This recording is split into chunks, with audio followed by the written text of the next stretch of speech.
This interview is being conducted for St John Scotland, 75 years of making a difference. My name is Dr Sue Morrison and the respondent is Lawson Rennie. This is May the 5th, 2021 and the interview is taking place in, where are we? Dalgety Bay. Dalgety Bay, thank you. Thank you very much for agreeing to be interviewed for this project. For the record, would you please confirm your name? Yes, my name is Lawson Rennie. And could you tell me just your age or just your year of birth? I'm 76. Thank you. Where were you brought up? I was born in Dundee and I went to university in Dundee, and then after that I sort of moved around a bit, mainly to Edinburgh, although I did spend some time in the forces. Oh really? Which branch? In the Navy, just a short service commission. And then I came back to Edinburgh. Thank you. Could you tell me about your first involvement with St John Scotland? My first involvement with St John Scotland was with Mountain Rescue and Ski Patrol up in Glenshee.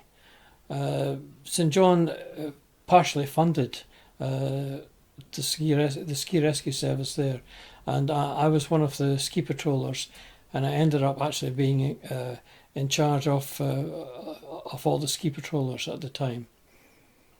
Mainly because I could get most weekends off and I could get up there. And I was living in Dundee at the time and I wasn't very far away. Could you kind of describe that job for me? It's not something I'm familiar with.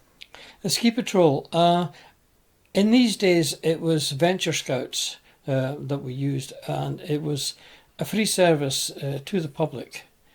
And there was two different venture units came along every weekend. And basically we split them up into teams and they skied the various pistes, basically looking for accidents. They also had radios, so if anything was reported into us, we could send the nearest team to them to bring the patient down off the hill.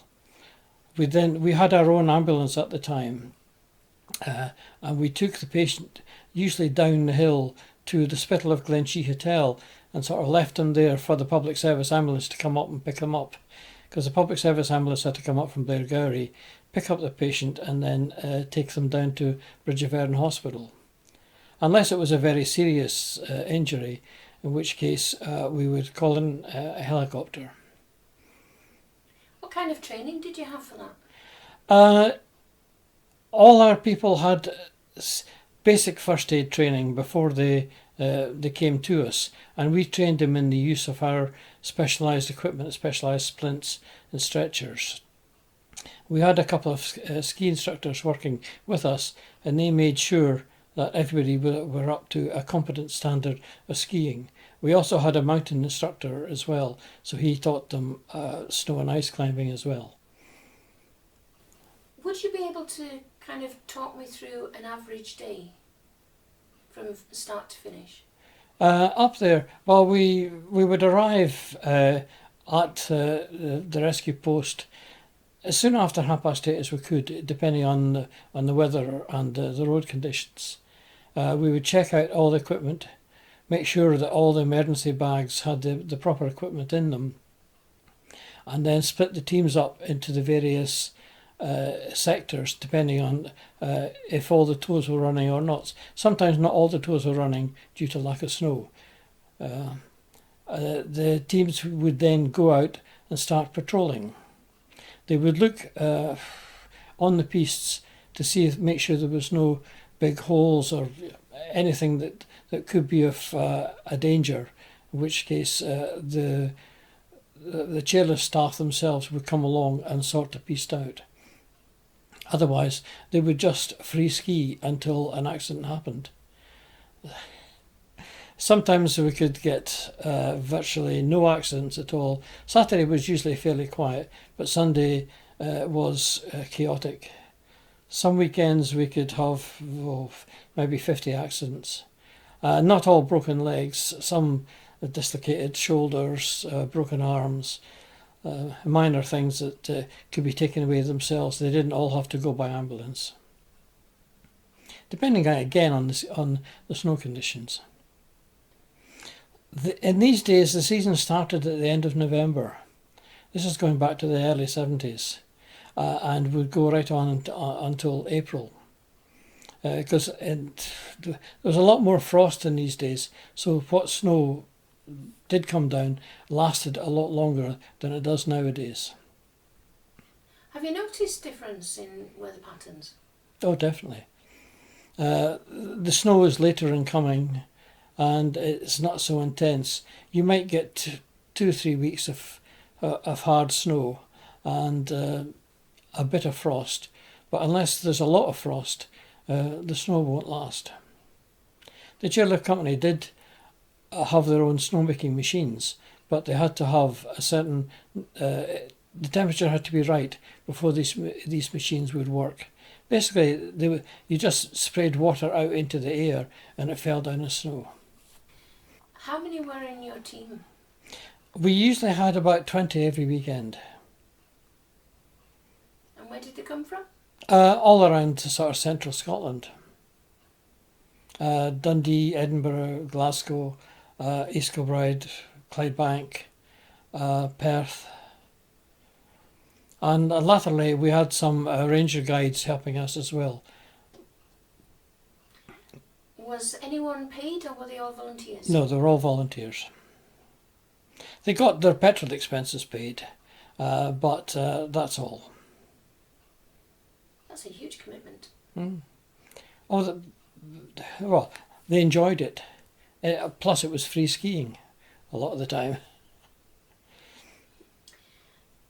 So you stayed there for how many years?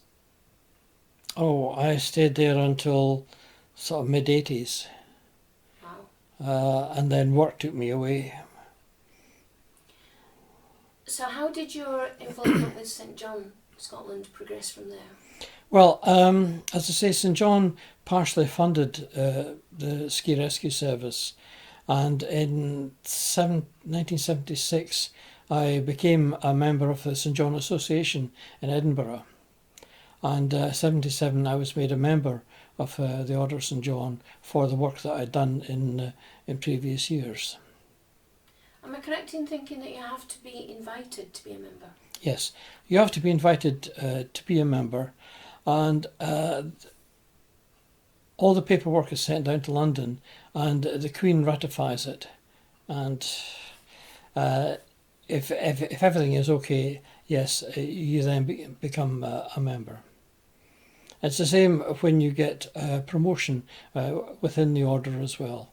It goes down to London to be ratified there. So once you became a member of St John Scotland, what happened then? How did your career with them evolve? I was living in Edinburgh at the time, so I became involved with the Edinburgh branch and helped out with various things, can collections, an annual sale. The Edinburgh branch at that time, they'd bought an old barge, and the prisoners at Saughton Prison had done it up, and it was presented to the Seagull Trust up at Ratho. And the idea was to take disabled people and children for a cruise along the canal at Ratho. So I got involved with that during the summer. I quite enjoyed that. It's different. I sailed anyway, but it's entirely different with these barges. Steering can be quite difficult because the barges pivot in the centre. You have to actually go past a corner before you turn the rudder to get successfully around it. So it took a wee bit getting used to, but I enjoyed that. And how often did you do these jaunts? Whenever I had time and whenever I was asked to. There wasn't sort of can collections every week. There's maybe one every couple of months or so. So you would help out with that, either at a supermarket or in the street. Did you find that the public were aware of St John Scotland? They thought it was St John's Ambulance a lot of the time. The badge is very similar, and just the word St John they associated that with St John's Ambulance in England. It's been a long uphill struggle to try and persuade people that we're not actually St John's Ambulance, we're St John's Scotland. We do entirely different things. There was an agreement between St John's Scotland and between St Andrews. That's right, the 1908 agreement. Could you just talk me through that, please? St Andrews were operating both in England and Scotland, and so were St John, doing first aid. And that agreement, St Andrews would stay north of the border and St John would stay south of the border. Before that, a lot of the time, the actual first aid people were more associated with the railways than anything else. But after that agreement was made, St John stayed south of the border, did all the first aid and ambulance work there, and St Andrews operated north of the border. Do you know what the first activities of St John's Scotland were?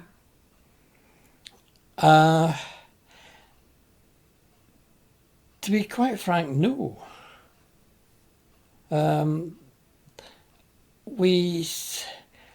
I think the first one was to do with homes for the disabled, but I wouldn't like to say definitely on that.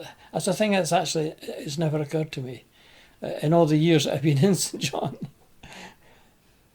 Well, this project will sort that out too. Yeah, because in Scotland there's 12 different branches, and we all do different things, depending on the need of the area. Do you recall where some or all of the branches are?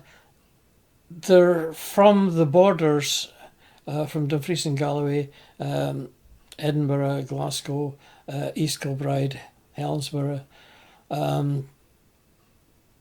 Fife, Dundee, Aberdeen, and Highland, based at Inverness. Covers a lot. There's a lot. Yes, it covers actually the whole of Scotland. Do you have much connection with, or much communication with the other branches? The local ones, yes. Before COVID, we used to get a lot of,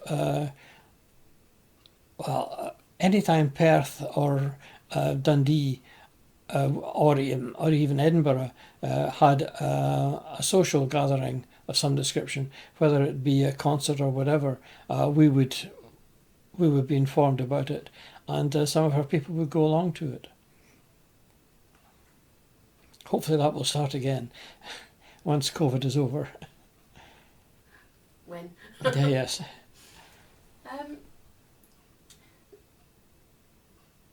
So you've been involved in quite a few different activities. The canal barge, in particular, after the ski and rescue teams. Have you done anything else with St John's Scotland? Oh yes, I moved across to Fife in 1982 and joined the Fife branch, and we did entirely different things.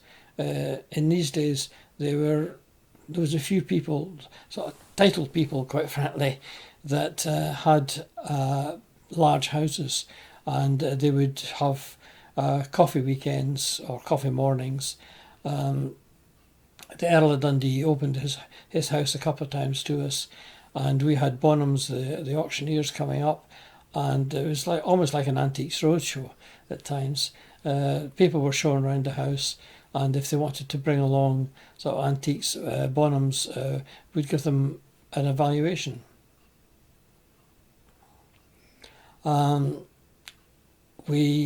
Fife, we used to have a couple of flats for the disabled down in Leven Way, that they would use them in the summer for just convalescence. Sadly, these we no longer have. We didn't. People stopped coming to us. We didn't get the referrals that we had to keep it going, and it was financially, it was no longer worth it. So we had to get rid of them at the time. Do you know why the referral stopped? The referrals came from local authorities because a lot of the time the local authorities paid for it, and that's why they stopped. And when was that, roughly? Oh, this is going back 30 years or so. But we've done a lot of things in Fife since then. One of the things we did, we had a branch in Glenrothes that met at Glenrothes Hospital, and one of our people one day noticed that the sensory garden that they had there for the patients, because there's a lot of disabled patients in Glenrothes Hospital. It's just a small country hospital, but it was used mainly for convalescence. And the gardens that they had at the back there were in sort of total disrepair. Basically, there was no longer a gardener employed by the health board at the time. So what we did is we got in touch with the local college that we knew had a building course, and we got some of the people there to come and do these gardens up for their sort of final whatever. The end of the third year, they had to do a practical, something practical. So we paid for the bricks and everything like that. And these youngsters came along and they built up these raised gardens, sensory gardens. We went round a few of the local garden centres and got flowers and seeds, herbs and things like that. And some of the gardens were at sort of waist height, so people in wheelchairs could work it themselves. And other parts of the garden, it was just a nice quiet bit, because there were some terminal patients there as well. So they could go there and just have a quiet seat with their relatives. So we've done all sorts of different can collections and as I say, anything that we think can make some money. We've done concerts at Hill at Harvard. There's there's a couple of large, what do you call them? Theatres. My brain's not functioning just now. In fact, my mouth's getting a bit dry. The theatres at Dunfermline and Kirkcaldy, we've put on some shows there. And the secretary of the Suspain Real Society actually lives just around the corner. So we used to get the use of their band free for evening concerts, and that money all went to St John as well. And in the last few years, we've started doing patient transport service and teaching CPR as well. You mentioned there are quite a few different activities that St John Scotland are involved with: patient transport, the defibrillator training and the CPR training. Mm-hmm. Could you please tell me a bit more about each of those activities? Well, patient transport, first of all, I was approached by a couple of people from headquarters in 2016, because I used to work in Fife in the health board. They were wanting to set up patient transport within Fife, and they thought that I would have some contacts. So basically, I went to a couple of the people that I knew, and they pointed me in the right direction to the people to get it sorted out. And we had a meeting with the dialysis people, and they said, how soon can you start, basically? Because otherwise they would have to rely on the ambulances. And sometimes, I don't know if you've ever seen the patient transport ambulances, but they're rather noisy and drafty. So the patients would much rather be in cars if they could. We only take patients who can walk themselves. Anybody else is still, the ambulance service has to cope with that, because our people are just drivers. They're not trained in patient handling or anything like that. But basically we have a pool of about 20 odd drivers, and we started off at Queen Margaret Hospital because it was a smaller unit than Kirkcaldy. And then after a year it was so successful that Kirkcaldy wanted us to start off there as well. So we now run a service with both units.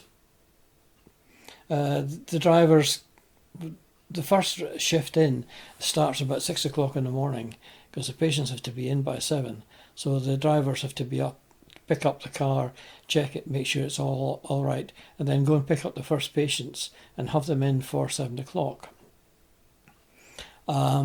With COVID, it's been a bit more difficult because we can only take one patient in a car at a time, whereas before we could take up to 4.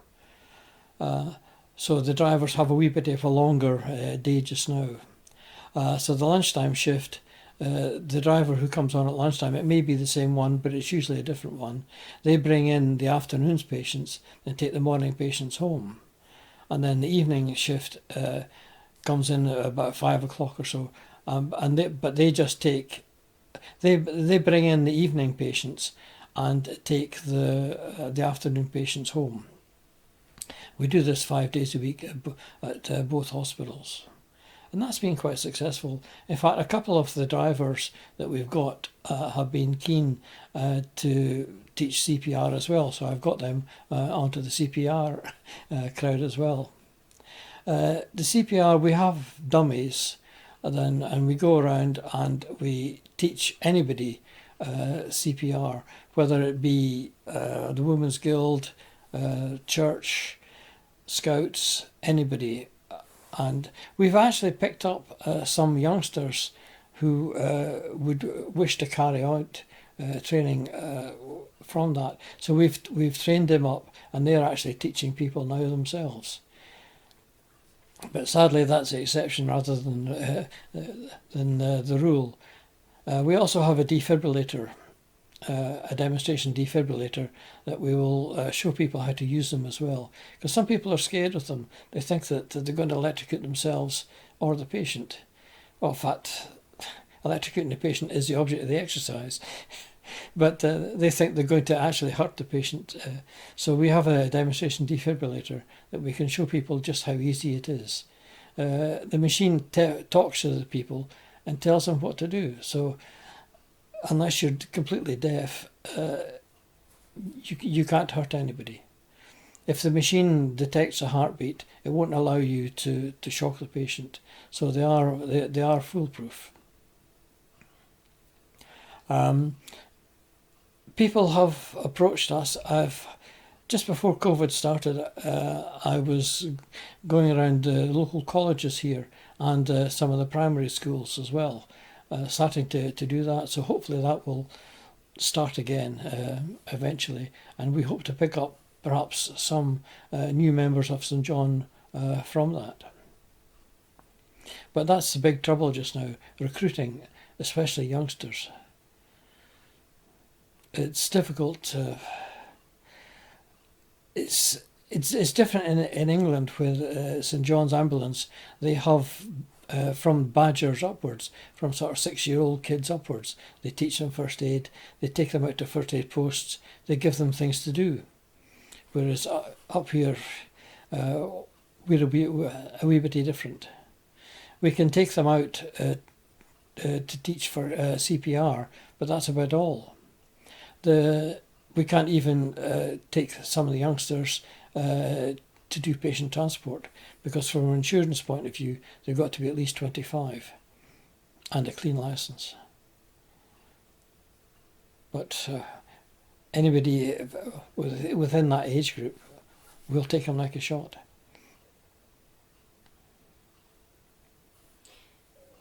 The badge system that St John's down in England use, do you think there's any way that could be kind of adapted for up here? Uh, yes and no. If you're going to teach people first aid, you've got to give them something to do. And St Andrew's Ambulance and the Red Cross are both toiling because there's so many private companies coming along and offering first aid at perhaps a cheaper price than St Andrew's Ambulance or the Red Cross will quote.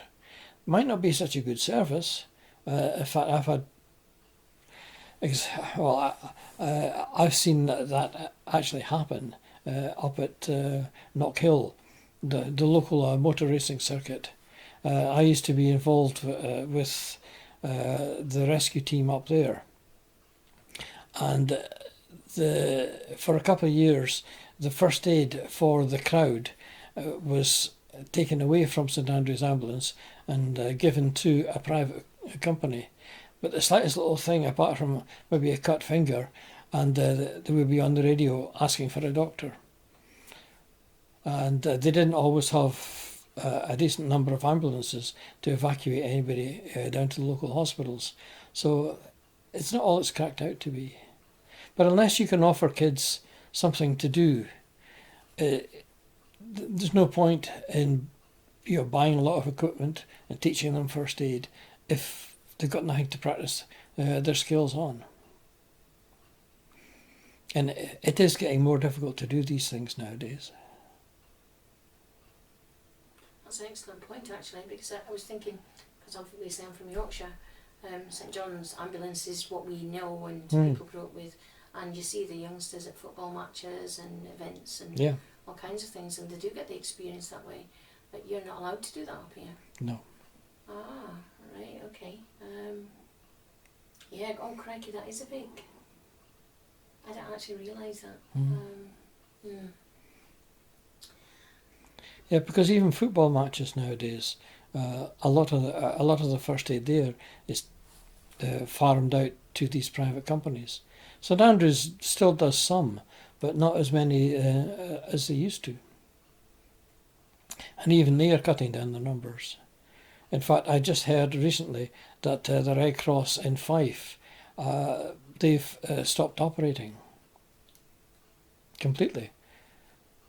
Because I got one of their people as a CPR trainer, and it was her that was telling me this.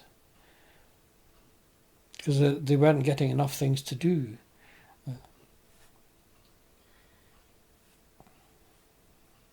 What other involvements have you had with St John's Scotland? I mean, have you had room for anything else?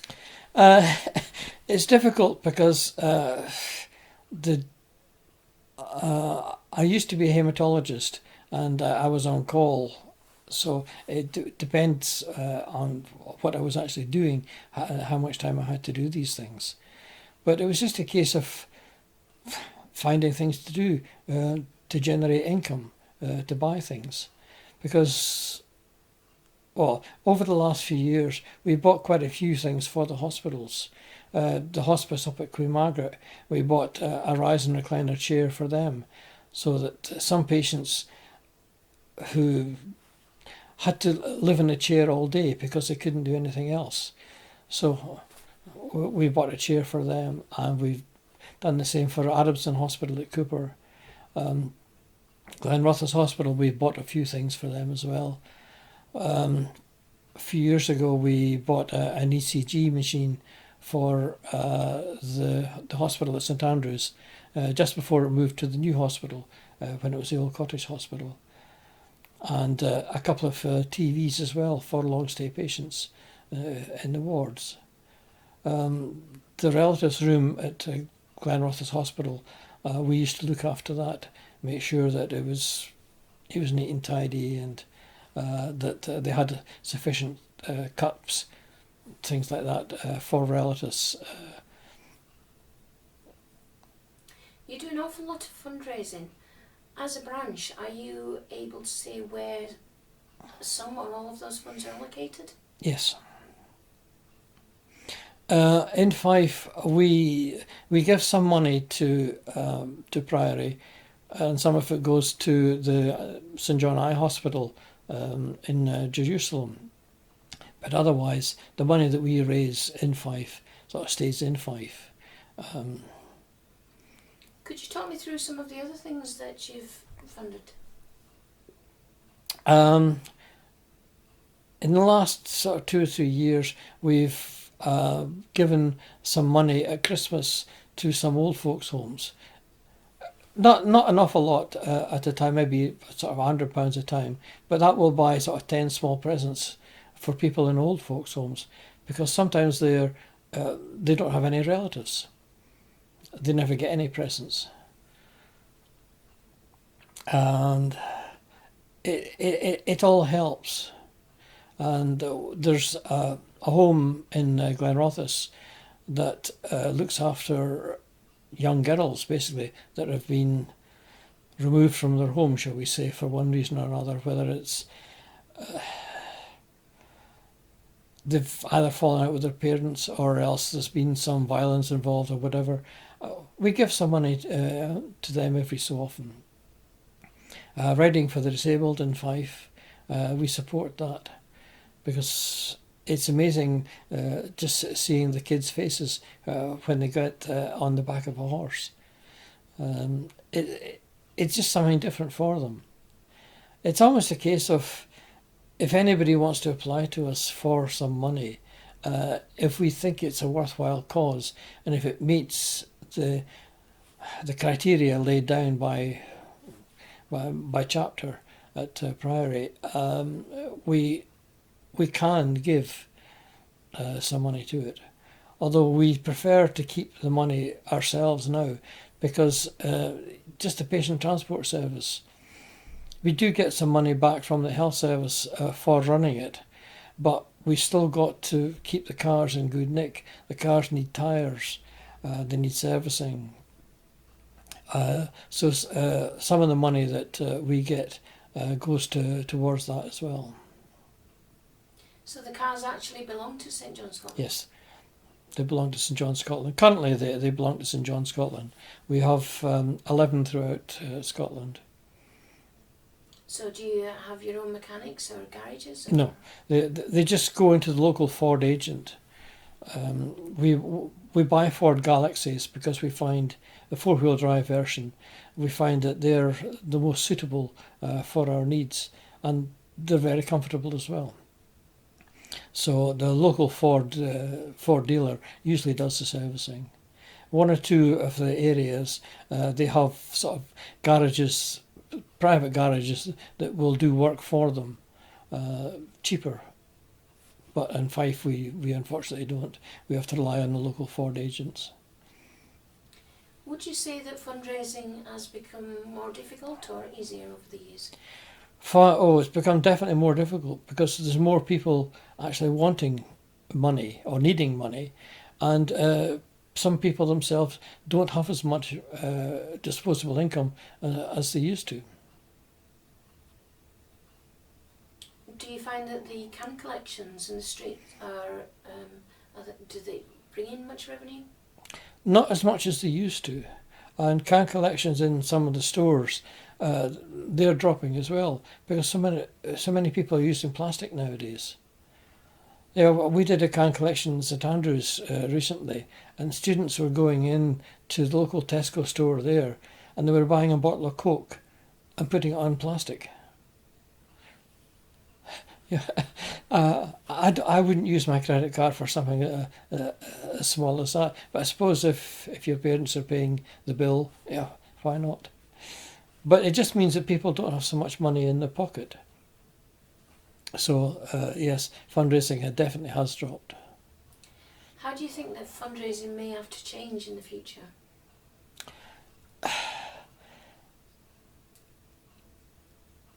There has been a move afoot to do fundraising online. Things. I'm not very computer literate myself, but so I couldn't set it up myself. But I know some of the areas there is some fundraising done online nowadays, especially things like the kilt walk that there's been recently. A lot of the money for that has gone online,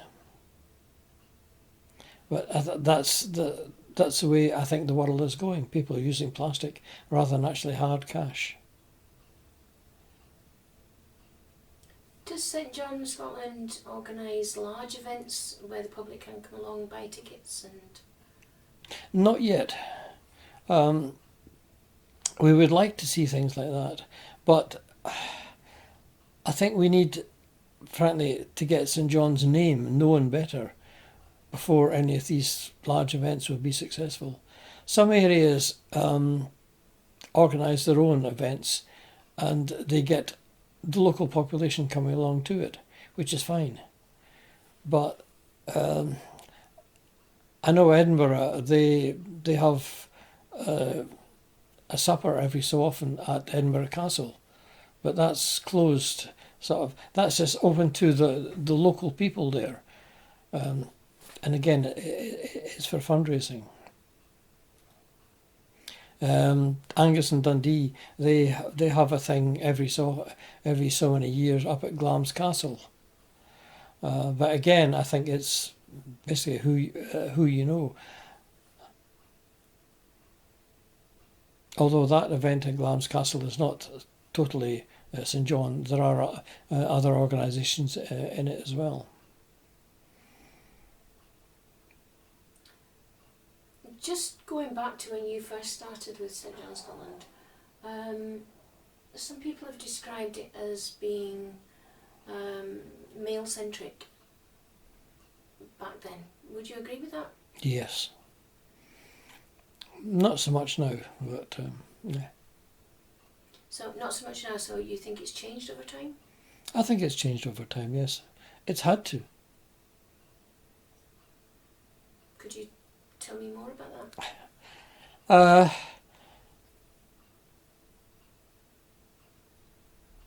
In a lot of cases, it's ladies that run the organisation.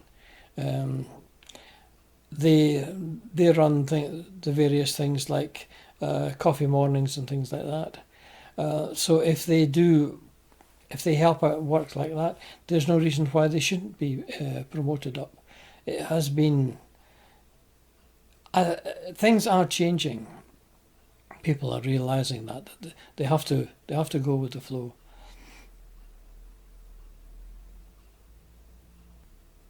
What would you say the percentage is roughly between membership male and female?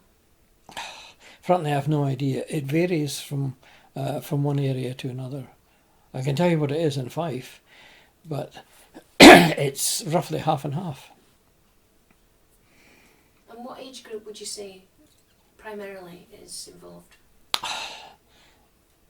In Fife, I think the youngest we've got is in the 60s. As an actual, as an actual member, there are some of the girls that have been teaching CPR, but they are not actually members of the order yet. If they help out over a period of time, they will be offered, or they could be offered membership of the order in time. But at present, no. The average age, I think, is about 70. And there are obvious issues with that. Could you tell me your thoughts on that?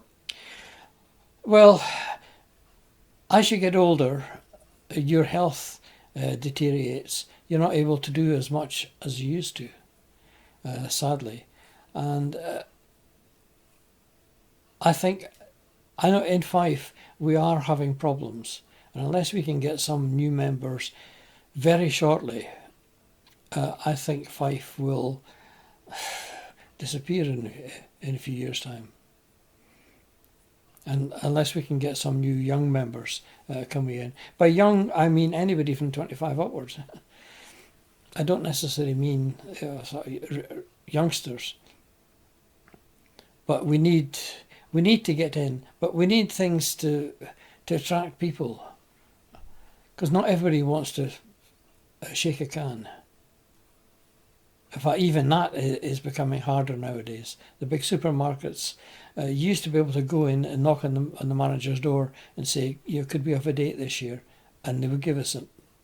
Nowadays, some of the supermarkets, you have to apply to their headquarters down south. And then you may or may not be allocated a date. And the date will be something that they give, not necessary if it can fit in with the local area. Unfortunately. Is St John Scotland still involved with Glen Shee? No. No, in the early 90s, the Chairlift Company decided that they would get professional people in themselves. So some of the ski instructors, and in fact some of the tour operators were the actual ski patrollers now. One or two of our people actually did stay on, but most of them didn't. It's important that young blood is brought into any charitable organisation. How do you think St John Scotland could possibly attract younger members? What we had started doing just before COVID hit us is we would take along our CPR equipment, and we would say to the general public, would you like a quick 10-minute, we can show you how to save a life. And we've actually got a couple of youngsters from that. I know Edinburgh, they do this every so often at Waverley Station to catch people, because I've gone across there and helped out a couple of times as well. But I think if these fetes are dying out, the miners' galas are dying out, unfortunately. But I think if areas could go along to them and take the CPR equipment, they might be able to get some youngsters in, even if that's all they can do. It depends on what else the area does, but it's still saving a life, and it's good training for the kids themselves. Lots of villages have events, maybe one or two a year. Yeah. You think that would be useful to get them along there? Yep. We used to go along to, there's a wee village in the outskirts of Dunfermline called Crossford, and they have a big gala every year, and so do Town Hill on the other side of Dunfermline. We used to go along to them as well, but sadly, of course, it's on the back burner just now. How much of an impact has COVID had on your activities? The only thing that we're able to do just now is patient transport. So that just involves a few of us. It doesn't involve the whole, you could say the whole team. So yes, it's been a total wipeout basically. Have you been able to communicate online? To a certain extent. In some areas, what we've been doing is if older folk have been identified that are lonely, they never get visitors. Some of the areas, they've been doing a telephone service, so they've been phoning people sort of once or twice a week, and just speaking to them, and sometimes going out and getting messages for them. But again, that varies from one area to another. Activities like that, would you say they bring in younger people? They could, if we could have them on a very regular basis. But again, youngsters aren't, I don't think youngsters would be that keen to talk to somebody on the phone who's perhaps lonely. They might be happy to go along and run messages for them, but to actually talk to somebody on the phone, they may not. Some folk like talking, others don't. But it would be worth a try in the area if a need could be defined. Post-COVID, when it eventually comes about, do you think it would be perhaps worthwhile trying to attract young people to visit lonely elderly people? If we can get around problems with going into people's houses. Some folk might not like that, and I'm not sure of the legality of it. I was thinking of the kind of buddying schemes that that happen across lots of voluntary action boards. Mm-hmm. I get involved with a lot of that. That's the thing that could be done. There's no reason why not, because there's always going to be old lonely folk, regardless of the area, especially in big towns. Even young lonely folk these days. Yeah, especially in towns for youngsters, yes. Going back to your career with St John, do you have any good anecdotes that you're willing to share? No, I've just enjoyed going out and helping people, meeting people, and listening to stories as well sometimes.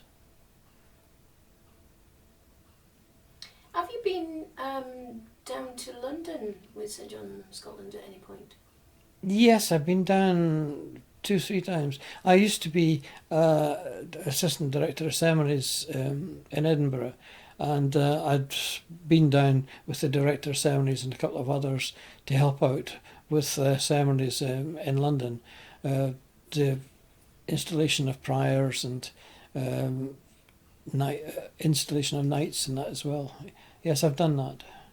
And where do these ceremonies take place? Usually in St John's Church, which is just beside their main headquarters at Clerkenwell. And do you stay locally when you go down there? Yes, we just stay in a hotel down there.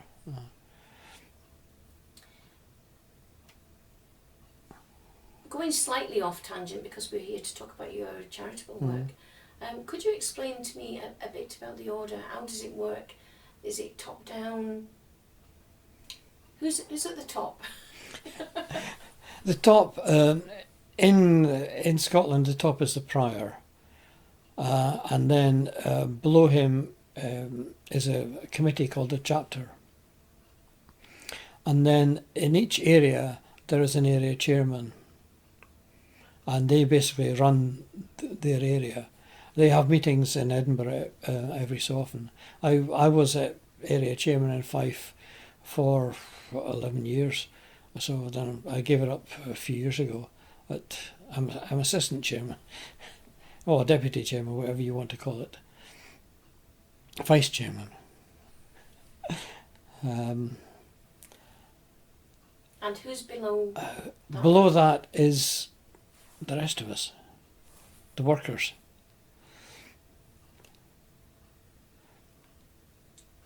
Would you say that the promotions are merited always?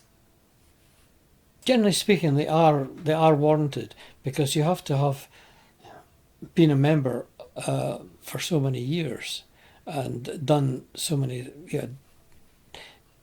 The higher up you go, you've got to do more things, more varied things. You can't just do one thing like run the canal barge at Ratho every week for so many years and expect to get a membership or a promotion.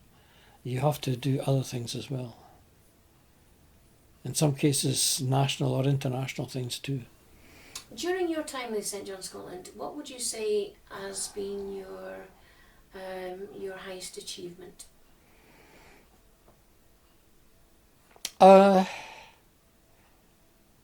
Possibly starting the patient transport service within Fife.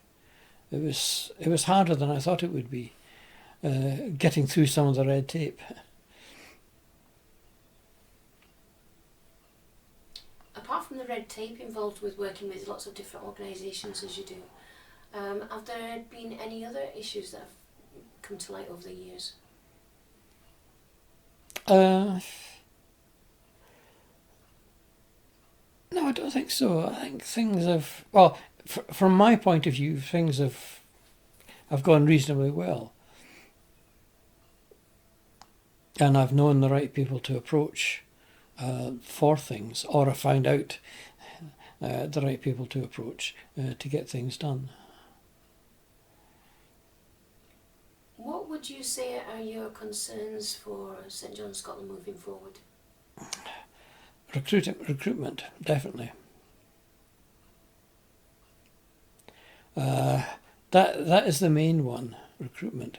We need to get younger folk in and give them things to do. Unfortunately, we can't get everybody. Most people work, so we can't bring them on as patient transport drivers. Most of our drivers are actually retired, or in a couple of cases, they're housewives who didn't work anyway. So it'd be very difficult to get a youngster in, say a 25-year-old, because they would be looking for work. So I wouldn't like to take them on just to find out that next week they're going to be leaving because they've got a job. Yeah, I'd be very happy for them if they got a job, but finding things to do. And I think first aid is a non-starter. Doing first aid in Glenshee was a separate thing because that was specialised first aid. That wasn't general first aid. So we got round St Andrew's Ambulance that way.